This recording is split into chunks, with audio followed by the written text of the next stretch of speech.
First things first, if I sound a little congested today, I apologize. I've been sick for like the past 5 days, still kind of am, but I did really want to make a video, so just give me a pass on that is all I'm saying. What's up everybody, it is JJ Buckets, simple to the point. We are going to talk the best case scenario for the Raptors this season and the worst case scenario for the Raptors this season. All that being said, make sure you're leaving a like on the video and subscribing to the channel if you're new. Now let's get going. So let's start off with the best case scenario. What is the best case scenario for the Raptors? I think this is an easy one because it's one I've kind of somewhat talked about, in previous videos, at least touched upon.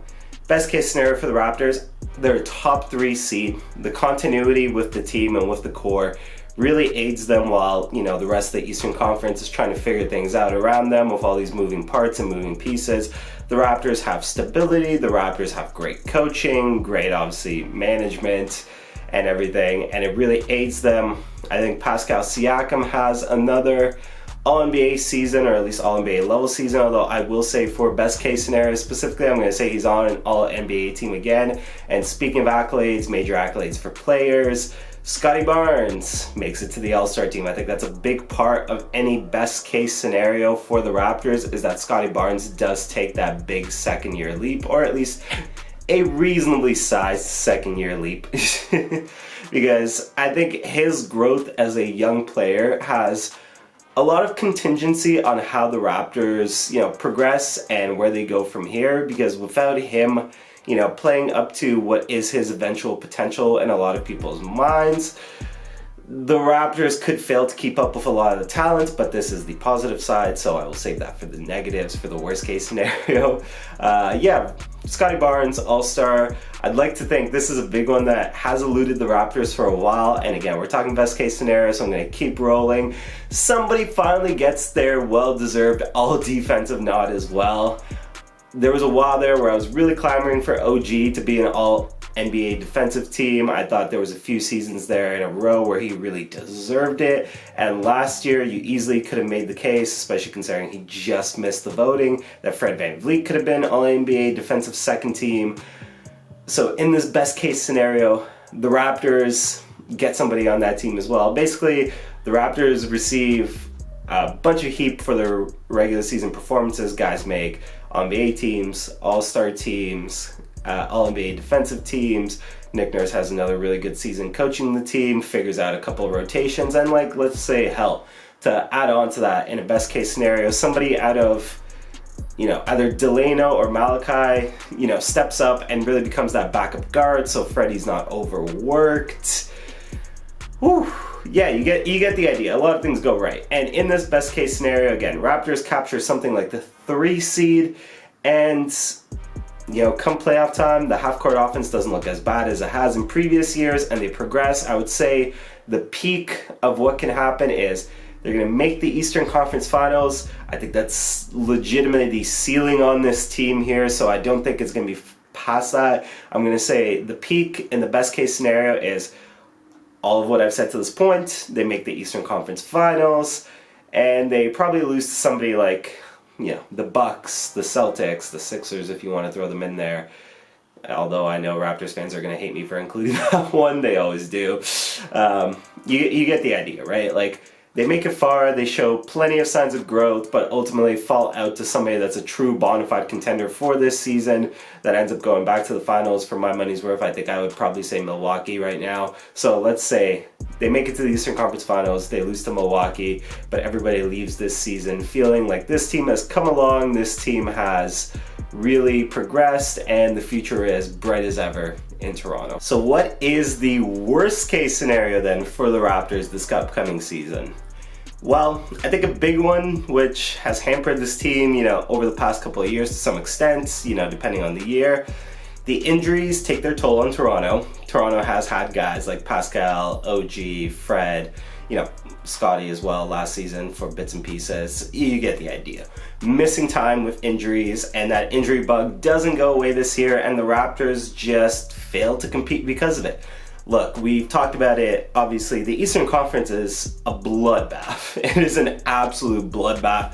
There is so much talent in the East. I want to say there's at least 9 teams that all look like they could push a lot this upcoming season. Sorry, that's worded a bit awkwardly, but you know what I mean, right? Like 9 teams that really look like they can compete, and obviously doing the very simple math for you folks, there's 8 playoff spots, so one team is going to have to be left out. However, if we're talking specifically worst case scenario, I think the interesting caveat here is the Raptors make the playoffs, like make it through the play-in, but obviously get bounced quick, so that way they actually lose out on lottery positioning as well, which would be obviously helpful. But yeah, in this case, injuries play a toll. The talent of the Eastern Conference just really overwhelms them as the season goes on. They end up finishing anywhere between, I want to say, like 7 to 9. I don't think they're dropping further than 9 realistically, but yeah, they put themselves into the play-in, they get in via the play-in, and then they get bounced in like 5 by like a Milwaukee, by a Boston, by whoever you want to throw into that group. But yeah, in that scenario, obviously the injuries is a big thing we've talked about. I would say, if we're talking worst case scenario here, the bench, despite getting all these added pieces, still hasn't figured it out, and they would still be one of the worst benches in the league, as they have been in a couple of seasons.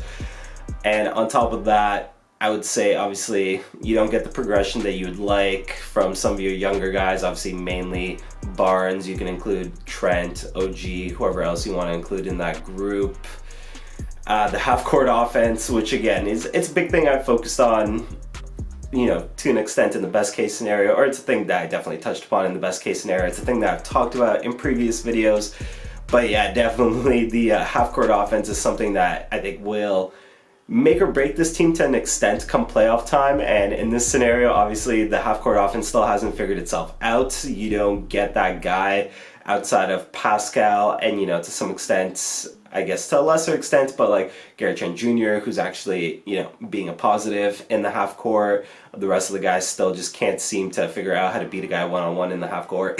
And that's where you're left with that. So the Raptors are a bottom playoff team, and they're an easy out for whoever they play. And ultimately the season ends with them being in the playoffs, losing out on some lottery positioning because they make the playoffs, and feeling like they've regressed a little bit to the mean instead of actually progressing forwards and getting progress with their relatively younger core. Obviously Precious, sorry, I'm just remembering it in my head now, Precious would be included in that group of guys that don't necessarily progress. You get the idea here.